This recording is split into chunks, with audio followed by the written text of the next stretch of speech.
It started with a giggle, not my giggle, not the kind of polite titter you hear at book club when someone says something mildly amusing.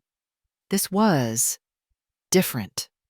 Sharper, somehow, like tiny shards of glass tinkling together, a sound that was both overly sweet and utterly artificial. And it was coming from my darling Captain Flint, an African gray parrot who, until recently, mostly specialized in mimicking the screech of the garbage truck, the theme song to that old detective show Ben loved, and my own often exasperated sigh. The first time I heard it, I was in the kitchen, kneading dough for bread, my hands dusted white. Captain Flint, from his elaborate cage in the corner of the living room, suddenly squawked, clear as a bell, "Oh, Benji Bear, you are so naughty!" And then he unleashed it, that high-pitched, almost cartoonish giggle. I froze, my hands deep in the yielding dough. Benji Bear? Naughty? And that laugh. It was so specific, so unlike any sound I had ever heard from a human being in our house or on any television show we typically watched. A prickle of unease ran down my spine, cold and unwelcome. For 30 years, I thought I knew the symphony of our life, Ben's and mine. Every note, every pause, every crescendo and quiet interlude. Lately, though, a discordant sound had crept in, a tiny, unsettling tremor in the melody I had grown so accustomed to, a melody I had, perhaps, taken for granted. I am Clara Maxwell, 55 years young, though some days the young felt like a polite fiction.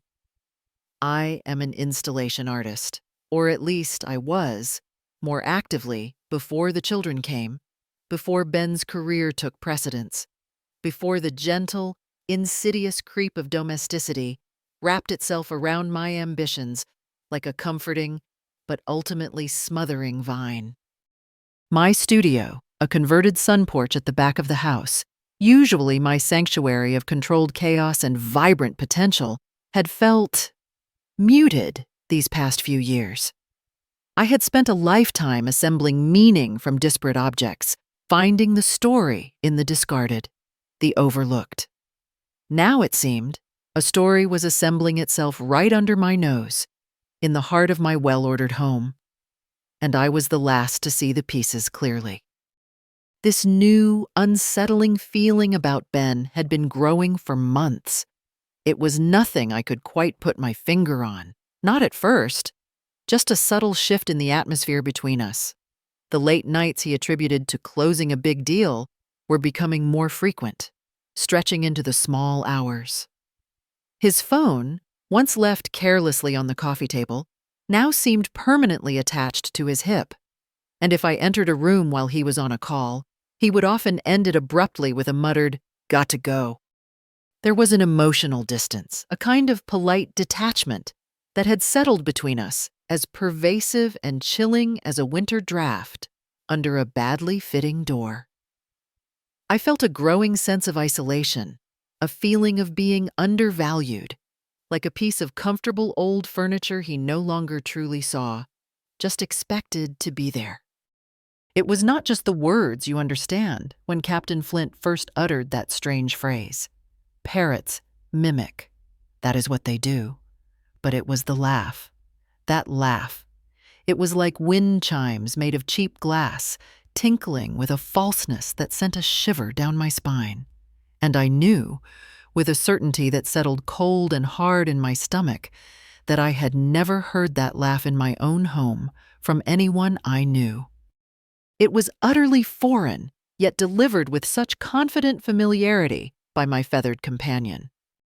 If you are listening to this story, thank you so much for being here. Let us know where you are joining us from in the world. And do not forget to subscribe to become part of our growing community. My hands, you see, they understand the language of things. It is a gift, I suppose, or perhaps a finely honed skill. I can take a broken teacup, a child's lost glove, a rusted hinge, a faded photograph, and I can arrange them, juxtapose them, illuminate them in such a way that they speak. They can tell stories of loss or hope or forgotten joys or deeply buried secrets. For years, I had built a life with Ben, piece by piece, curating our home, our family, our shared history. I thought it was a masterpiece of comfort, of mutual understanding, a testament to enduring love. Now, listening to that brittle laugh echo from Captain Flint's throat, I wondered if I had missed the cracks in the foundation, the rot silently spreading beneath the polished veneer. My art, the core of who I was, had taken a back seat for so long. I had poured my creative energies into our home, our children, now grown and flown, into supporting Ben's relentless climb up the corporate ladder in his sales job. Perhaps, I mused, as I punched down the bread dough with more force than was strictly necessary, I had become too comfortable in the role of Ben's wife, forgetting the vibrant, observant artist named Clara, who still resided within. Our home, a sprawling two-story colonial in a quiet, tree-lined street in a respectable American suburb, had always been my pride. I tended the roses in the front garden with a devotion some women reserved for their children. The kitchen, with its warm wooden cabinets and scarred butcher block island, had witnessed countless family meals, whispered confidences, and peals of genuine laughter, so unlike the one Captain Flint was now practicing.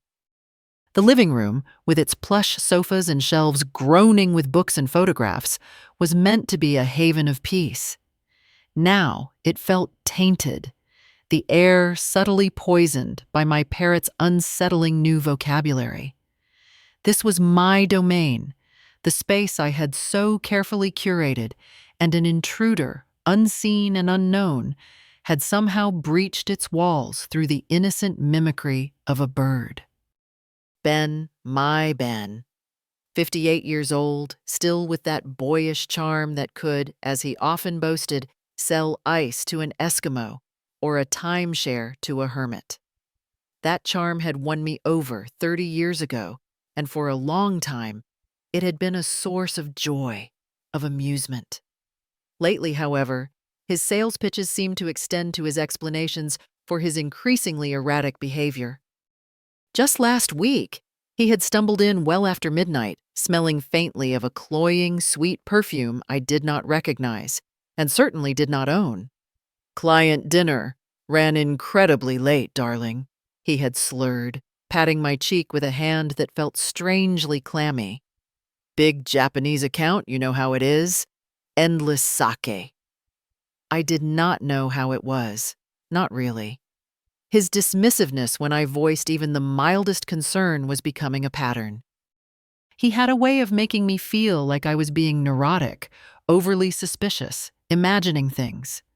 "You worry too much, Clarabelle," he would say, that easy smile he deployed so effectively, not quite reaching his eyes anymore, a subtle fogginess there instead.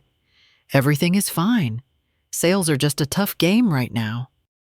Captain Flint, an African gray of considerable intelligence and even more considerable verbosity, had been part of our family for nearly 20 years. He was a wedding anniversary gift from Ben, ironically. Flint was known for his uncanny ability to mimic not just words, but intonations, coughs, even the specific creak of the third stair tread. He was, in his own way, a living archive of our household sounds. And now, he was archiving something new. A few days after that first disturbing utterance, the situation escalated. I was in my studio, trying to sketch out an idea for a small piece, a commentary on fading memories, using dried flowers and fragments of old letters. The house was quiet. Ben was supposedly at a regional sales meeting an hour's drive away. Suddenly, Captain Flint, in a voice filled with a syrupy sweetness that made my teeth ache, chirped, "Hello, sweet pea." This was followed by a pause, then more of that distinctive, tinkling laugh And then, with an almost proprietary air, "Benji Bear misses his sweet pea." I dropped my charcoal. It clattered onto the wooden floor, snapping in two. Sweet pea, Benji Bear. The names were so saccharine, so utterly unlike anything Ben would ever say, or anything I would ever call him. I walked slowly into the living room, my heart a cold, heavy stone in my chest. Captain Flint was preening on his perch, looking inordinately pleased with himself. That evening, when Ben returned, looking tired, but, I noted, not particularly stressed for someone who had supposedly been in intense meetings all day, I confronted him. I kept my voice calm, carefully neutral, the way one might inquire about an unfamiliar brand of coffee in the pantry. "Ben," I asked as he loosened his tie, "Captain Flint has picked up some new phrases. Sweet pea, and something about Benji Bear, and a very particular laugh. Do you have any idea where he might have heard those?" He froze, his hands stilled on his tie.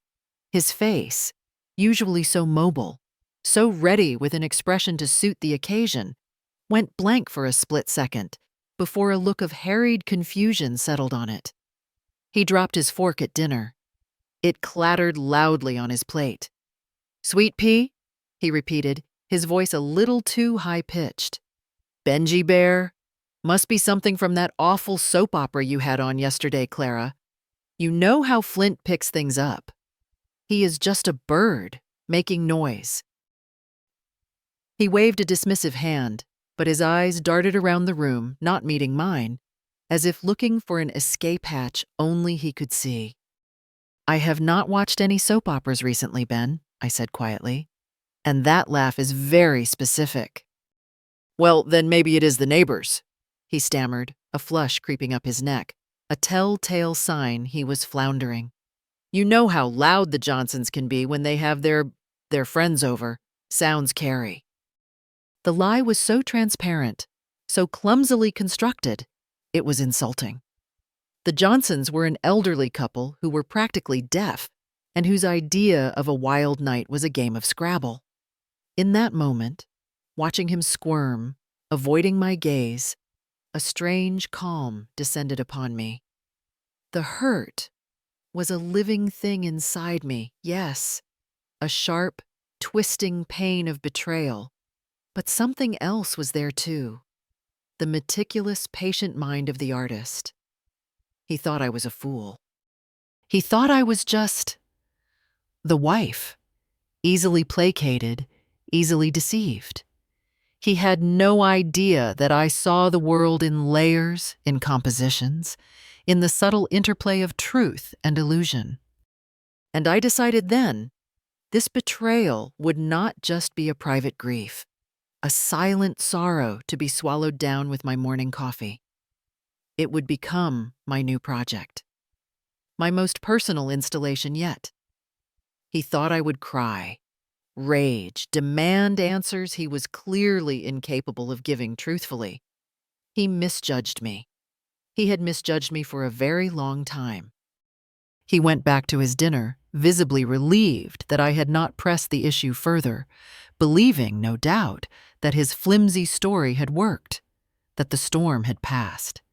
He had no idea he had just handed me the theme for my next, and perhaps greatest, installation. He had no idea that I was not just his wife. I was an artist who specialized in exposing uncomfortable truths. Little did he know I was just beginning to gather the clouds. What would you do if you were in my shoes? Would you demand the truth then and there, knowing it would likely be met with more deception? Or would you, like me, start planning your own kind of justice, a response that spoke your own unique language? Let me know your thoughts in the comments. I am truly curious whose side you are on. My days, from that evening onward, took on a new, clandestine rhythm. I became an anthropologist studying a peculiar, deceitful species. My husband, Benjamin Maxwell, in his rapidly deteriorating natural habitat. Outwardly, I maintained our usual routine. I made his breakfast, packed his lunch when he remembered to ask, inquired politely about his day, all the while observing, cataloging, filing away every inconsistency, every slip of the tongue, every too smooth excuse. The receipts tucked carelessly into his coat pockets, discovered during my now more frequent tidying of his things, told tales of lunches for two at intimate little bistros we had never frequented together, of flower deliveries to addresses that were not our home. His credit card statements, which he had become increasingly lax about shredding, showed purchases from lingerie boutiques and jewelry stores, items I had certainly never received. Captain Flint, bless his feathery, observant soul, became my unwitting chorus, my daily informant. "So strong, Benji Bear," he would crow from his cage, sometimes adding a little flexing gesture with his wing that was so absurdly masculine it would have been comical if the context were not so painful.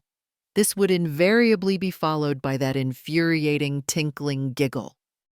"Just a little longer, my love," he would murmur another day, in a soft crooning tone that was definitely not Ben's usual register. Then, "Don't you worry your pretty little head," a phrase so condescending it made my skin crawl, always punctuated by that laugh. Each new utterance was a nail hammered into the coffin of my marriage, and yet also a carefully noted detail in my growing symphony of revenge. Ben, blissfully unaware of my silent reconnaissance, seemed to relax. He probably thought my earlier questions about Captain Flint's new vocabulary had been a fleeting, baseless suspicion, easily dismissed. His arrogance grew in proportion to his perceived success in deceiving me. One rainy Tuesday afternoon, I was deliberately moving slowly through the house, ostensibly dusting the antique furniture in the hallway that ran past Ben's home office. He often took calls in there, door slightly ajar. Assuming I was preoccupied in the kitchen or my studio, I heard him speaking, his voice low and intimate, a tone I had not heard directed at me in years. He laughed. His real, rumbling laugh, not the counterfeit one Captain Flint had adopted. My hand stilled on the polished surface of the mahogany console table. "Okay, sweet pea," he murmured, his voice like warm honey. "I have got to run. She is around somewhere, pottering about." A pause. Then his voice dropped even lower, more conspiratorial. "Yes, next week. All arranged. The conference is the perfect cover. Just you and me, Benji Bear and his sweet pea, a whole week in the sun." My breath caught in my throat. A whole week. And then, faintly, but with horrifying clarity through the thin wood of the door, I heard the other side of the conversation. A woman's voice, light, somewhat girlish, a little breathless, and then, unmistakably, the laugh. That tinkling artificial sound clear as a bell directly from its source. My hand froze on the antique dresser. His words, "just you and me, Benji Bear and his sweet pea," were like a physical blow stealing the air from my lungs. And then, through the thin wood of the door, I heard it. Her voice, light, girlish, and then that laugh. The one Captain Flint had perfected with such uncanny accuracy. It was no longer a disembodied sound from my parrot, a random mimicry. It was her. Real. Tangible. And she was laughing, laughing at the life I had built, the vows I had cherished, the man I had loved. My blood ran cold, then hot with a fury that was surprisingly clarifying. The affair was no longer a shadowy suspicion pieced together from avian clues and errant receipts. It was concrete, vivid, a garish, undeniable stain on the tapestry of my life. The who was still faceless, but her voice, her laugh, were now imprinted on my auditory memory, as sharp and grating as nails on a chalkboard. Ben's betrayal was not just a passive emotional neglect. It was active, planned, premeditated deceit on a grand scale. A week. He was planning to spend a week with this sweet pea. That evening, he approached me, all smiles and a theatrical display of false bonhomie that made my stomach churn. "Clara, darling, great news," he announced, beaming as if he had just won the lottery. "That big conference in San Diego I mentioned, the one that could really boost my career, it is next week. It is a huge opportunity for me, a real game changer." He even had the audacity to present me with flowers, a wilting bouquet of supermarket carnations, their edges already browning, a pathetic, transparent gesture of his guilt. I smiled, a perfect porcelain doll smile, the kind that does not quite reach the eyes, the kind I had perfected over years of politely enduring his more tedious business acquaintances. "That is wonderful, dear," I said, my voice smooth and even. "You have worked so hard for this." Inside, the artist was already sketching layouts, envisioning compositions, a maelstrom of creative destruction. Captain Flint, from his cage in the living room, offered a timely, almost stage-whispered, "Our secret little getaway, shh," followed by a conspiratorial clicking sound he must have picked up from her, something she probably thought was endearing. Ben shot the bird a venomous look, then quickly pasted his smile back on for my benefit. He had no idea how much ammunition his feathered friend was providing. The upcoming trip to San Diego, his tryst with Sweet Pea, became my deadline. The canvas was stretched, the subject matter richly ironic.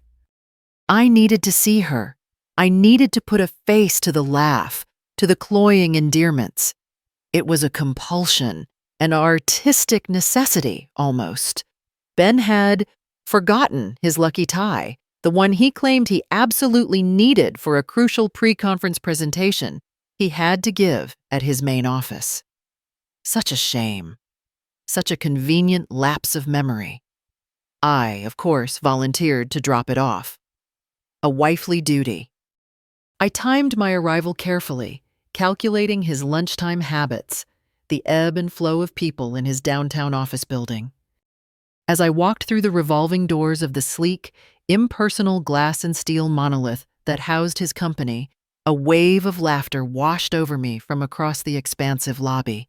That laugh, high-pitched, a little breathy, like wind chimes in a hurricane, as Captain Flint had so accurately portrayed it. My heart hammered against my ribs, a frantic bird trapped in a cage. And there he was. Stepping out of a polished brass elevator, his arm possessively around the waist of a woman at least 20 years his junior. She had hair the color of spun moonlight, piled high in an elaborate confection, and a dress so tight and bright it seemed to scream for attention in the otherwise muted corporate environment. She tilted her head back and laughed again, directly into his beaming, adoring face. Sweet Pea, in the flesh. My Benji bear, looking like the cat that had not just gotten the cream, but the entire dairy farm, and the canary. My first visceral instinct was to march over there, to rip that synthetic blonde hair from her scalp with my bare hands, to unleash the torrent of fury and grief that was coiling in my gut like a venomous serpent. I wanted to scream, to shatter the smug, illicit intimacy of their little tableau. But then, the artist, the observer, the detached curator of my own impending masterpiece, took over. No, that was not art. That was just a mess. A vulgar, predictable scene. My revenge needed to be more elegant, more thoughtful, more me. I shrank behind a ridiculously oversized fern in a giant ceramic pot, my breath catching in my throat, my body trembling with a potent cocktail of rage and a strange, exhilarating clarity. I watched them walk out into the sunshine, giggling together, oblivious to the world, oblivious to the woman whose life they were casually destroying. He had not even noticed me. He had not noticed anything but her, his sweet pea, his fountain of youth, his monument to self-deception. The anger was a pure, clean flame now, burning away the last vestiges of sorrow and confusion. His very important conference was indeed next week. Perfect. The gallery, my front lawn, would be ready for its opening night. The installation would be epic. The days leading up to his trip were a blur of controlled activity, a whirlwind of clandestine preparation conducted with the precision of a seasoned campaign manager. "Just a bit of spring cleaning, dear," I would chirp brightly when he found me hauling boxes of his old junk from the attic or the depths of the garage. "Making space, you know, a place for everything and everything in its place." He would pat my head absently, his mind already thousands of miles away, basking in the anticipated glow of San Diego and his sweet pea. He was so consumed by his secret life, so confident in my ignorance, that he barely registered my sudden domestic fervor. His precious golf clubs, each one a gleaming symbol of a sun-drenched Saturday or Sunday he had spent away from me, went into one carefully labeled pile in the garage. His collection of irreplaceable German beer steins, souvenirs from a solo business trip to Munich years ago, went into another. The sheer volume of his accumulated stuff was staggering. Each item, each dusty, forgotten object, was a testament to a life lived largely for himself, a monument to his casual selfishness. I became an archaeologist of our marriage, sifting through the layers of our shared past, but focusing on his contributions, his acquisitions. His side of the walk-in closet was a museum of self-indulgence. Shirts with designer labels still attached, bought for occasions that never seemed to include me. Shoes that cost more than our first sofa. The ridiculous black trilby hat he bought after seeing some gangster movie, convinced it made him look mysterious and dangerous. It only made him look like he was trying too hard. And in his meticulously organized desk in the study, beneath a pile of glossy brochures for exotic resorts I had never heard of, let alone been invited to, I found a small, unassuming velvet box. My heart, foolishly, traitorously, skipped a beat. For one wild, irrational second, I imagined, I do not know what I imagined. A peace offering? A forgotten token of affection? I opened it. Inside, nestled on faded satin, were not diamonds, not even a sentimental trinket from our early years, no. Inside was a pair of hideously ornate, gold-plated cufflinks, shaped like snarling bulldogs. I almost laughed out loud. It was all so perfectly, pathetically Ben. Self-important, tasteless, oblivious. The inventory was complete. The art supplies were not just gathered, they were curated. Each piece, from the bulldog cufflinks to the rarely used exercise bike gathering dust in the basement, would tell a part of the story, would contribute to the overall composition of his downfall. The morning of his departure, he was like a schoolboy off to summer camp, practically vibrating with ill-concealed excitement. He even did a little jig as he zipped up his brand new, expensive suitcase, another recent, unexplained purchase. "Do not wait up, Clara Belle," he called, already halfway out the door, bestowing a quick, distracted peck on my cheek that landed somewhere near my ear. "Big days ahead. This conference is going to be a killer." Oh, he had no idea how prophetic those words were. As the front door slammed shut behind him, the sound of his wheelie suitcase clicking down the driveway, fading into the morning quiet, Captain Flint, with impeccable, almost psychic timing, screeched from the living room, "Love you, sweet pea. moi, moi, moi, followed by a particularly vibrant rendition of that tinkling, triumphant laugh. Ben, if he heard it through the closed door, did not break stride. He was free. Or so he thought.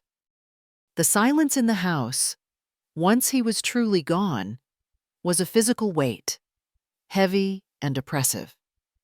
His scent still lingered on his pillow in our bedroom, a cruel, olfactory mockery of intimacy. I wandered from room to room, a ghost in my own home, touching things.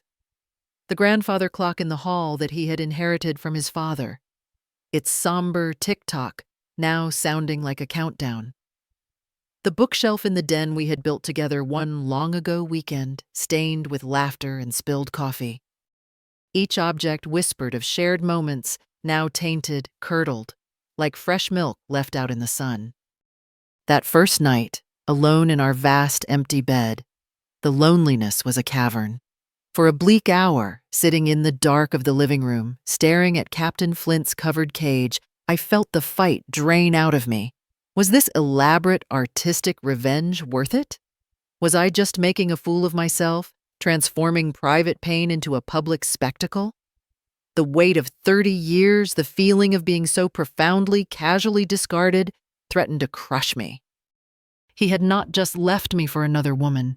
He had left me alone with the ghost of our marriage, with the ruins of what I thought we had built.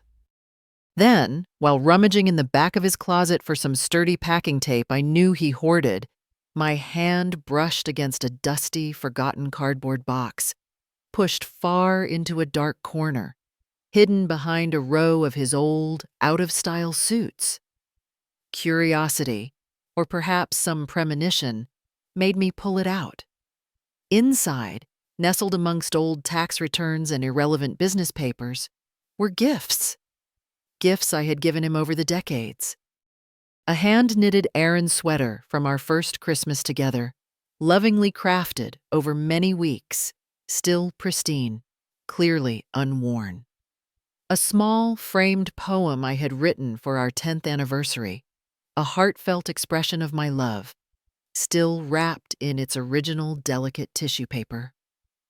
A small, carved wooden bird I had picked up on a solo trip to visit my sister, meant to symbolize our love-taking flight, its bright paint unchipped, its sentiment apparently unreceived.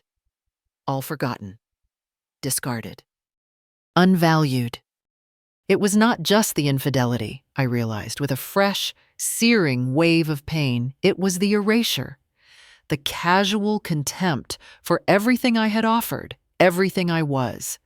The years of my affection, my thoughtfulness, dismissed and literally shelved. The doubt that had momentarily clouded my resolve vanished, burned away by a cold, hard certainty. This was not just about revenge for an affair. This was about reclamation. Reclamation of my worth, my history, my very identity that he had so carelessly sought to diminish. The sun rose the next morning on a new Clara. The despair of the previous night had receded, leaving behind the clean, hard lines of unwavering purpose.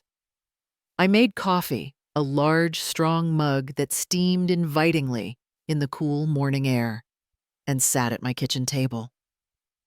I did not feel a heavy heart. Instead, I felt the focused, electric energy of an artist before a blank, beckoning canvas. My lawn. My masterpiece. He thought he had broken me, reduced me to a weeping, hysterical woman. He had no idea he had just commissioned his own, very public, very thorough downfall. I began to hum a little tune of my own making, a prelude to the grand performance to come. Ben was probably, at that very moment, sipping cocktails by a sun-drenched pool in San Diego with his sweet pea, congratulating himself on his cleverness, his virility, his successful escape. He had no idea that back home, in our quiet suburban neighborhood, his entire world, or at least the carefully curated facade of it, was being meticulously, artistically, and very, very publicly rearranged. The next few days were a whirlwind of intense, focused labor. The weather, thankfully, held. Clear skies, mild autumn temperatures, perfect conditions for an outdoor installation. I worked with a methodical fury, hauling, sorting, arranging.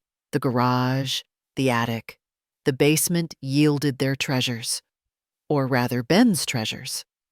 My body ached by the end of each day, but it was a good ache, the ache of purposeful creation. His clothes were the first to emerge onto the front lawn. His expensive Italian suits were draped over the rose bushes like grotesque, deflated scarecrows. His collection of garish silk ties, the ones he wore to impress clients, formed a long, serpentine path winding from the porch steps to the curb. His $300 Italian leather loafers, the ones he only wore on special occasions that rarely included me, dangled from the branches of the stately maple tree at the edge of our property like strange, leathery fruit. Next came the sporting goods. His gleaming, barely used set of golf clubs, each one a monument to his weekend absences and his fabricated handicaps, were planted in my meticulously tended perennial flower beds, the club heads buried deep in the soil, the polished steel shafts pointing accusingly at the sky like a bizarre metallic crop. His expensive fishing rods, purchased for fishing trips he always took with the guys, were propped against the bird bath, their lines artfully tangled into a symbolic mess of deceit. The inflatable kayak, used once, now sagged mournfully beside the azaleas. His valuable collection of sports memorabilia, dusty trophies from his college days, signed baseballs of dubious authenticity, framed photos of him with minor local celebrities, were arranged into a comical, teetering pyre in the center of the lawn. His beloved, overstuffed leather recliner, the throne from which he ruled the television remote, was dragged out and positioned center stage, directly under the largest oak tree. I considered various artistic embellishments for it, finally settling on draping a pair of my oldest, most sensible, decidedly unalluring granny panties over the headrest. A subtle commentary, I thought. The pièce de résistance, however, was the signage. I had spent hours in my studio, using my best calligraphy pens and finest archival paper. On a sturdy artist's easel, positioned prominently near the sidewalk, I placed a large, beautifully lettered sign. The Benjamin Maxwell Collection, a retrospective on deceit and delusion, curated by Clara Maxwell, artist and soon-to-be ex, vocal accompaniment by Captain Flint. Smaller, equally elegant cards, like museum labels, were attached to various items with tasteful dark velvet ribbons. Next to a deflated exercise ball he bought with great fanfare and never used. Sweet Pea says I'm magnificent. Beside his Executive of the Year plaque from a long-forgotten company award, which I had strategically placed as a very effective weed suppressor around a struggling patch of grass. Oh, Benji Bear, you are so naughty. Tied to the handle of his World's Greatest Husband mug, a gift from me years ago, now looking deeply ironic. Our secret little getaway. Shh. As a final touch, I had sketched a quick, wonderfully wicked caricature of Captain Flint, head thrown back in uproarious laughter, his beak wide, his eyes crinkling with feathered mirth. I scanned it, enlarged it, and printed it on weather-resistant stock, then hung it from the porch railing like a defiant banner. On the morning Ben was due back from his conference, due to arrive, according to the flight information I had discreetly obtained, around 3 in the afternoon, I made my calls. Mrs. Henderson, Clara Maxwell, I was just wondering if you and perhaps Mr. Henderson might be free to pop over for some fresh lemonade and cookies this afternoon, say around 3-ish. I have a new outdoor installation I would absolutely love for you to see. Quite avant-garde, I think. I made similar calls to Mr. Rodriguez from across the street, and a few other key neighbors known for their appreciation of, shall we say, local color and unfolding human drama. By 2:30, my front lawn was a veritable sculpture garden of Ben's worldly possessions, a carefully orchestrated tableau of his life, his lies, his impending humiliation. I set up a small table on the porch with a pitcher of freshly squeezed lemonade, a plate of my famous lemon shortbread cookies, and a comfortable chair for myself. Captain Flint, in his cage newly polished for the occasion, was placed in a prime viewing position beside me, already chattering excitedly, sensing the unusual energy in the air. The stage was set. The audience was gathering. My heart was surprisingly light, my hands pleasantly sore from the exertion. I felt a profound sense of artistic satisfaction. Right on cue, at 3 minutes past 3, Ben's rental car, a sporty little convertible he undoubtedly thought made him look younger, turned the corner onto our street. He was humming, tapping his fingers jauntily on the steering wheel, a self-satisfied smirk on his slightly tanned face. Then his head snapped towards our house. The humming stopped abruptly. The car swerved slightly, as if he had momentarily lost control. His jaw, I kid you not, actually, visibly, dropped. He parked, or rather abandoned the car haphazardly by the curb, half on the grass verge, and stumbled out, his eyes wide with disbelief, sweeping over the incredible scene. Mrs. Henderson, standing on her own porch across the street, gasped dramatically, clutching her pearls, though her eyes danced with undisguised amusement. Mr. Rodriguez, leaning against his fence, was less subtle. He was already chortling, a deep, appreciative rumble. A small knot of other neighbors had gathered on the sidewalk, murmuring and pointing. Ben stared at the tableau, his life, his precious things, his carefully constructed identity, exposed, mocked, and artfully arranged for all the world, or at least all of our small, interconnected world, to see. He looked from his golf clubs impaled in my prize-winning petunias, to his tailored shirts festooning the bewildered-looking boxwood hedge, to his recliner standing forlornly under the oak, adorned with my underwear. And then the part of resistance, the flourish that sealed the performance. Captain Flint, my feathered little superstar, puffed out his chest, ruffled his gray feathers, and trilled, in a voice filled with cheerful malice, "Welcome home, Benji Bear. Did you miss your sweet pea?" This was followed by a perfect, crystal-clear cascade of that laugh. Tiffany's signature, tinkling, artificial laugh, echoing across the manicured lawns and stunned silence of our quiet suburban street. Ben looked as if he had been struck by lightning, twice. His face, already pale from the initial shock, began to turn a fascinating shade of mottled purple. He opened his mouth, then closed it again, a goldfish gasping for air.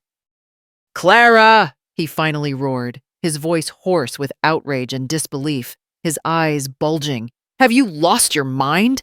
What is all this junk? What is the meaning of this?" Before I could deliver my carefully rehearsed line, Captain Flint, with the impeccable comedic timing of a seasoned vaudevillian, chimed in, mimicking Ben's own earlier blustering, dismissive tone with uncanny accuracy. "It is just the TV, dear. That bird just mimics the TV, only a bird making noise." The effect was electric. The neighbors, who had been trying to maintain some semblance of polite shock, absolutely howled with laughter. Mrs. Henderson had to sit down on her porch steps, dabbing her eyes with a lace-edged handkerchief. Mr. Rodriguez slapped his knee, tears of mirth streaming down his face. Even the usually staid Mr. Peterson from 3 doors down let out a bark of surprised laughter.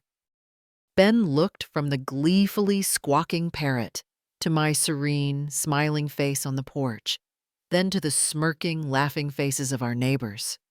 The fight, the bluster, seemed to drain out of him, leaving him looking small, deflated, and utterly comprehensively defeated. This is not art. This is a travesty, he stammered, gesturing wildly at the chaotic yet strangely beautiful landscape of his discarded life. "Oh, I disagree, Ben," I said, my voice as smooth and cool as the lemonade I was sipping. "I think it is my most honest piece yet, a deeply personal commentary on the ephemeral nature of trust and the artistic possibilities of domestic betrayal. As for your things," I added, with a gentle smile, "consider them pre-sorted for the divorce. My lawyer will be sending over the necessary papers tomorrow. You will find somewhere else to stay tonight, I presume? This installation is unfortunately a rather long-term exhibition." He stared at me, speechless, his face a mask of dawning horror and impotent fury. The king had been dethroned, his castle walls breached not by invading armies, but by a perceptive wife, an observant parrot, and a very public display of his own dirty laundry. Some neighbors began to drift away, whispering excitedly amongst themselves, no doubt eager to spread the news of the Maxwell melodrama. Mrs. Henderson gave me a discreet but enthusiastic thumbs up before retreating into her house, probably to call everyone she knew. Ben made a few more sputtering attempts at indignation, but his words lacked conviction. The public nature of his humiliation, the sheer audacious creativity of it, had rendered him powerless.